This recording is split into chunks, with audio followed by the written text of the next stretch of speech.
Well, hello, everyone. Dr. Lisa Faast here with Diversify RX, and I have a return guest on today's episode. We don't get a whole lot of return guests, but so many people just loved hearing from Craig and RX Cherry Pick the first time around.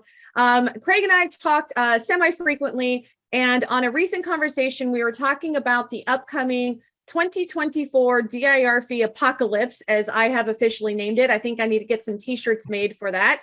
And how it's going to be a cash crunch for pharmacies. And so I am impassioned about screaming about this from the rooftops, from the mountaintops, because this could be like that final blow to many pharmacy owners who are not prepared from a cash flow perspective to basically handle double DIR fees for the first quarter or first several months of 2024. Now, I know you might be thinking, Lisa, 2024 is a far long way. I can't even worry about next week.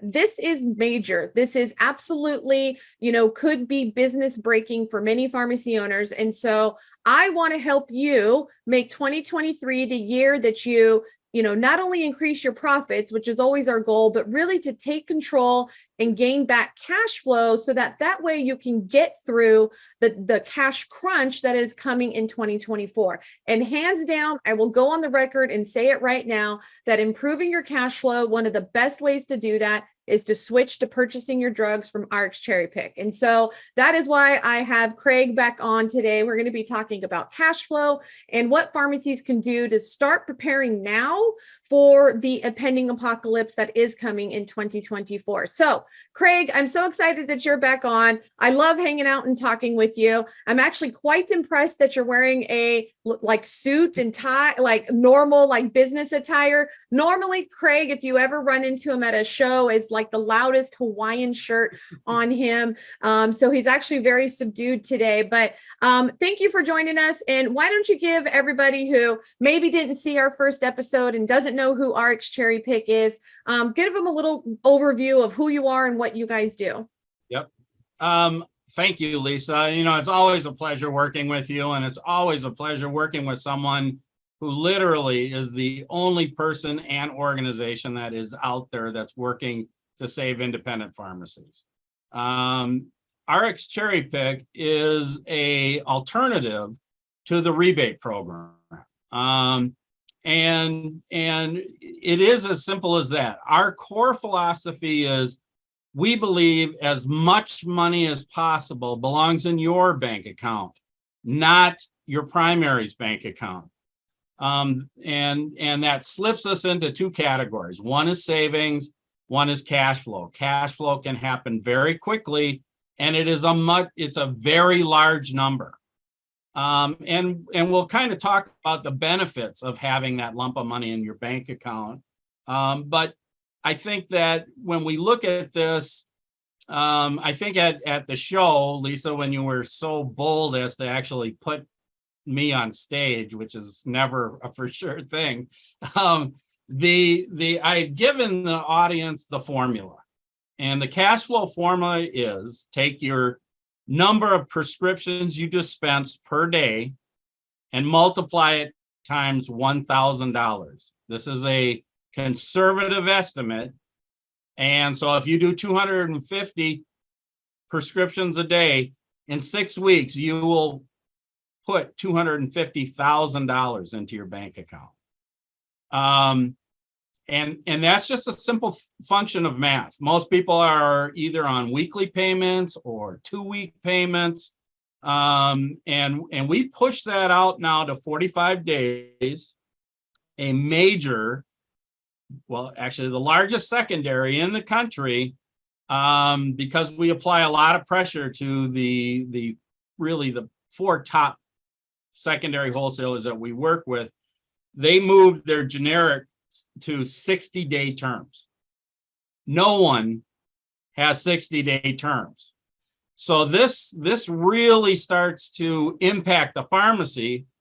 I'm very interested in what Lisa has to say about the coming apocalypse. This is unnerving to me, that this is going to be taking place. So we have to start preparing now. And part of that is getting a large sum of money into the bank. And one of the things that swings around really quickly is when you have cash flow. Well, let's say this. Let's ask the question. The only answer you really need to know is, why is it so important for primaries to have cash flow, and they use a rebate to get it's really important. That's all you hear. Compliance, compliance, compliance, and you'll get this rebate. It's cash flow, cash flow, cash flow. We want your cash flow. So you should keep your cash flow. When you keep your cash flow now you're not paying bank penalties, you're not paying bank interest. You know, how many pharmacies are out there when they're strapped that they call up the primary and they say, can I push off my payment for just a few days because I'm going to be reimbursed, and then I can make my payment. Well, of course, your primary is going to sit there and go, absolutely not a problem. But you might pay a 10, 15, or 20% penalty plus a heavy interest rate. Well, you've just destroyed that month's profit margin by that.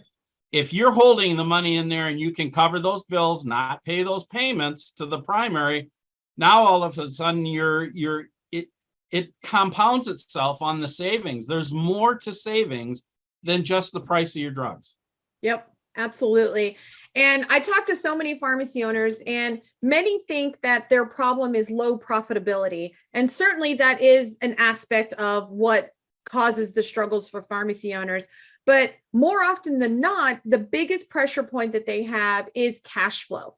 And it's not understanding how cash flows in business, because frankly, I mean, when I opened my pharmacy, I didn't understand that either. The only way that I learned is because I almost grew myself out of business a few times, and I got to know that feeling of like, holy crap, I can't pay payroll. What do I do? So I learned in the school of hard knocks about cash flow. But one, we don't understand cash flow, and two, we've been duped, I'll say, for many, many years in pharmacy, thinking that the rebate system is the way to go. And frankly, you said it perfectly. When you participate in the rebate system, you are paying the highest possible price for drugs. You are giving the wholesaler your money in hopes that you're a good boy, for the next few months, and you get to earn some of it back. And so basically you're giving the wholesalers a complete interest-free loan of your cash when you participate in the rebate system. And so when you step outside of that rebate system, and I always talk about net upfront pricing is kind of like the words that I use. It's like, I just want to pay for my drug like I pay for my milk. When I go to the store, it says $3.29 or $2.99. I know when I go to the register that it's going to be that price. I don't expect to get money back later as a rebate. I'm just going to make that decision up front. And it's so strange that it's normal in pharmacy that we don't really know the price of the drugs that we're buying. I mean, we really don't, because you get an invoice cost, but then it's like there's this mysterious rebate that might come in the future. And I've seen rebates as far out as 3 years, which is ridiculous. Like, how can I run a business today and in 3 years from now get some sort of credit? Like, that is just absolutely just asinine, just crazy. But and so really that's what it is. You're giving a wholesaler an interest-free loan of your money and causing chaos in your life. Because if you want to grow, if you want to invest in point of care testing, if you want to do marketing, if you want to do anything to help grow your business, guess what? You need money. And unfortunately, the wholesaler is holding all your money. And so that is why cash flow is generally the number one problem of pharmacy. And that's why I love shouting RX Cherry Pick. I love having you on stage, and I love doing that because you solve both those problems. You absolutely solve the cash flow problem because you do push those dates out. You get, amazing payment terms with some of the biggest companies out there. And that may not seem like much, 45 days. When you understand cash flow, that's like your weight in gold. It really is. It's your average prescription times $1,000. That's what the equation is. And it's worth so much. But at the same time, you also do lower the cost of goods because you're getting that net upfront pricing. So you might pay $5 to a big wholesaler, and you might be looking and hoping to get a $2 rebate. But with RX Cherry Pick, you're not paying $5 and you're not paying $3. You're probably paying $2.50. So it's like there's a small decrease on the actual cost of the drugs, and there's a huge increase in the amount of cash flow you have. And you really just put pharmacies in a better financial position. And being in a better financial position not only is going to help you get through the DIR fee apocalypse when you're paying double the DIR fees. And just in case you're not aware, what happens in 2024 is the DIR fees are going to be applied at the point of sale. So that means as the claim is billed. So your revenues are going to be lowered because they're already taking out that DIR fee. And at the same time, in the beginning of 2024, you're going to have your retro fees from the prescriptions in 2023. So there's going to be a short time in 2024, probably somewhere around 3 to 4 months, where a pharmacy is going to be paying double DIR fees. If you're having trouble now, just imagine, could I handle it if I had double DIR fees? Would I be able to pay my payroll? Would I be able to pay my wholesaler bill? And unfortunately, I mean, I'm not fear mongering here, but unfortunately, many pharmacies' answers is no. They would not be able to make it. And so they're either going to fire sale their pharmacy, or they're going to take on some bad investments, or they're going to charge a bunch of credit cards with 25% interest fees, or they're going to do something desperate. When now's the time to start positioning yourself. Now's the time to start, new revenue streams. Please start point of care testing, start offering cash prescriptions. Actually, just today, our monthly mastermind meeting in our Pharmacy Badass University, the membership that we have was all on cash, cash, cash. We talked about cash prescriptions, cash products, and cash flow. And, really trying to help our members, get positioned, but start doing that now. So you have a whole year to get ready, but man, you're going to flourish in that year too. Like once you have cash and you can sleep well at night, you get to do all these other things. So Craig, you've worked with a lot of pharmacies. You've seen them have that drastic increase of cash. On the outside looking in, what do you see those pharmacies doing? Like once they have that cash and they're experiencing that, like what is the next thing that a lot of them go out and do? Well, it's funny, Lisa, that you bring that up, because sleeping better is such a key component. And, it seems like a little thing, but these pharmacists are so dedicated to their communities. So I have seen pharmacies where they have told me I don't have a cash flow problem because they have mortgaged their home. They still have a problem. They're still now going, I'm going to lose my home now. And you start making bad decisions when you're under that kind of stress. I want to jump back to what you said when you were talking about net pricing. You did the classic, why don't they give us net pricing? Well, my answer to you is right now, 3 companies control $680 billion and have grown incredibly large because they don't give you net pricing. It's a good business model for them, and they don't care that it's ruining independent pharmacy. So that's the answer. It's the brutal truth. Now, we're also one other thing I want to say is to your people, and I know that they know this distinction, but I'm going to say it again, and I'm going to go through a little exercise, is that rebates are not savings. Okay, they do not make the mistakes of going, I'm saving by having a rebate. So we're going to take your compliance.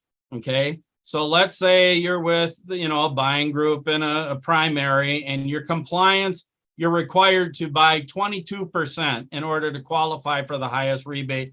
And let's just pretend the highest rebate is 40%. Okay, so you buy a $200 drug and you're going to get a 40% rebate. Now, I want the people looking at this to get their pen and paper out. $200 times 40% is $80.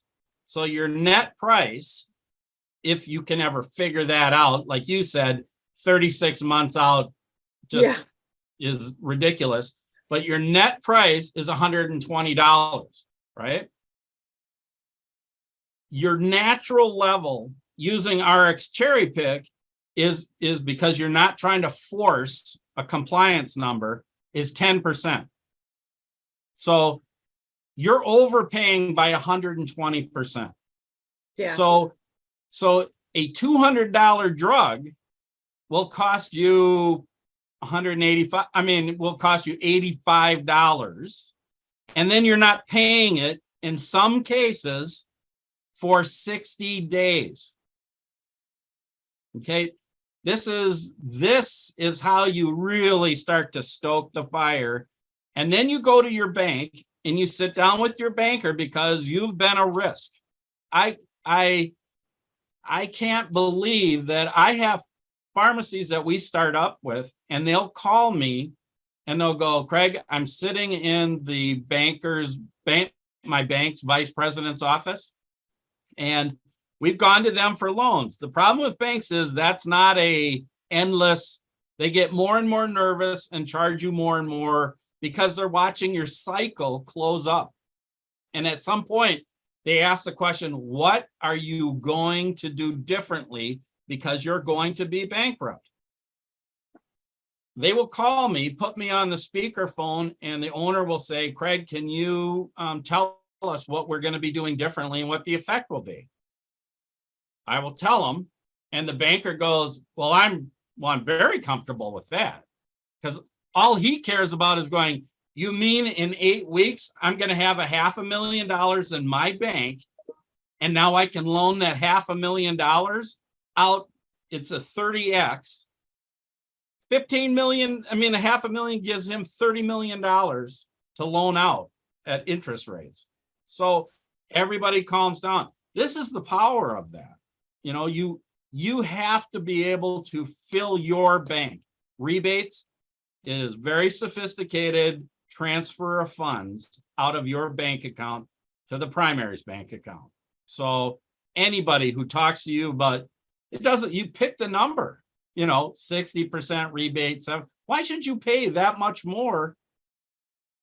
There's absolutely no benefit. That's the thing. And that's what I really had my realization, that there's absolutely in 2020 and 2021, when I really dug into this, it's like, I always kind of knew, and this is what I find for most pharmacy owners and probably many of you listening, like, you're overpaying for your generics, but what I didn't realize is just how much we were overpaying for generics. Yes. And when you talk about 60% rebates, boy, that sounds good. Like, you get addicted to the savings, just like, Black Friday shopping. It's like, when you say 60%, rebate, you're like, cha-ching, and you're like, but wait a minute, I could purchase it out on the open market for, a quote unquote 70% rebate price. So wait a minute, why would I overpay and then have to wait 3 months to get my money back? But only if I'm good, only if I don't somehow screw up something. When I get on open market, I get it cheaper. Like, it really started to not make any sense. There's no benefit. And a lot of people ask, well, what about brands? What about controls? So Craig, I'm going to ask you that. Those are the number one questions I get is, what about brands? What about controls? Yes. So let's take that example again. So let's say you're at a rebated WAC -5, okay, which we'd all agree is a good WAC price. But you're invoiced at WAC -3.2. Or let's do, because my brain's old, let's just do an easy number, WAC -3. So that's 2 percentage points, right? Yep. So if you're dispensing 200 prescriptions a day, let's just say you're buying $200,000 of brands and generics, okay? And your monthly spend on generic drugs with your primary is probably around $50,000, right? Yep. So that leaves you with 150. 2% of $150,000 is $3,000, right? Yep. Except, let's say on RX Cherry Pick, because you're doing it, you're pressurizing the whole portfolio. You are now cutting your cost of generics in half. So yes, you might end up spending $3,000 more on your brands, but you just put $25,000 in your bank account. Okay. Who has been teaching people that, you know what, you got to lower your cost on brands and you start segregating this thing out. It's the big three. They want you to stop looking at the big picture. Yeah. And by the way, the bulk of our vendors that sell brands are at 3.5. So that number even gets smaller. Yeah, So, I agree. It's the misconception that somehow but I would lose money if, I paid WAC -3 on my brands. I would lose it on all my claims. And it's like, you're losing that money anyways. I would rather know the actual price I pay for my drug, and then let me make that decision. Do I want to dispense this based on reimbursement? Do I want to dispense this based on the value of the patient? Like, just tell me my actual numbers so that way I can make some transparent and intelligent decisions about my pharmacy and which prescriptions I'm dispensing. And I will say that, the example that you just gave, you're spending an extra $25,000 in generic to save $3,000 on brands. That sounds unreasonable or crazy or something Craig just made up, but no, that is actually what most pharmacies are doing. That is pretty standard. Yep. And so when I really do tell pharmacies, move your generics away from the primary, pay the brand -3. That's okay. Pay the extra $3,000. You just saved $20,000 over here. Your net profit dollars, which is what I'm most concerned about. I own pharmacies. All I really care about is the net profit dollar. Your net profit dollars just went up by 17,000. Like it just boosted. And so compliance doesn't mean anything if you're paying more dollars. And, and that's where I think we've really been duped by the big three and this known knowledge that this is the way you have to play the game. And it does. I talked to some pharmacy owners. It feels very scary stepping out of the norm. It feels very scary going against the grain. But it will feel a whole lot better in 2 months when you are sitting on more cash than you ever thought was possible in your pharmacy, and you get to sleep at night, and you have the energy to play with your kids at night. And because all that worry and all that stress is absolutely gone. So if you want to improve your mental health and improve your pharmacy, improve your cash flow. And that's definitely going to help. So Craig, we've talked a lot. We've thrown a bunch of numbers, probably made people do math when they weren't expecting to do math. But if they want to call you maybe tomorrow morning after a fresh cup of coffee, and so they can figure all this out, what is the best way that someone can contact you to kind of get a feel for what the impact of moving away from their primary might have on their pharmacy? Yep. I will give you 3 methods. The first method is you can call me, and my direct line, and you can call me anytime. I'm like Lisa. I'm a small business owner. I don't keep hours. So Saturday, Sunday, late at night, if you call me 3 a.m, I will call you back at 3 o'clock in the morning.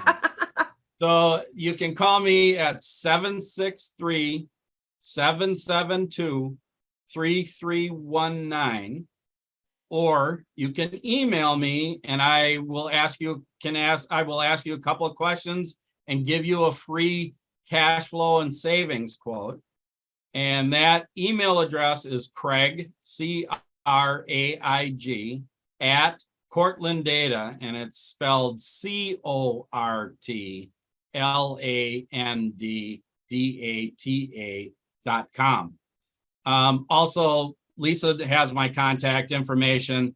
And one of the favorite things Lisa likes me to do is point you towards our web page, which is one of the ugliest web pages in the industry. It is the ugliest website you will ever see. Please don't judge RX Cherry Pick's awesomeness by the look of their website. I will just put that out there right now. We get straight to the point, and you can go down to the bottom page and click a link, and you can get me an email there too. So you have a lot of options. If you have questions about the industry, about rebate structures, those sort of things, you can call me up. I'm happy to talk to you. I learn more from pharmacists than they learn from me. And I am happy to talk to you. And if I can be of service, just let me know. Awesome. Well, thank you so much for chatting with me today, Craig. I am sure we're going to chat more as we get closer and closer to the DIR Fee Apocalypse of 2024, as we both try to shout from the rooftops that pharmacy owners need to get their cash flow in line in order to weather this storm. So thank you so much, and I'll talk to you again soon. And thank you so much for watching, everyone. Thank you, Lisa. Bye-bye.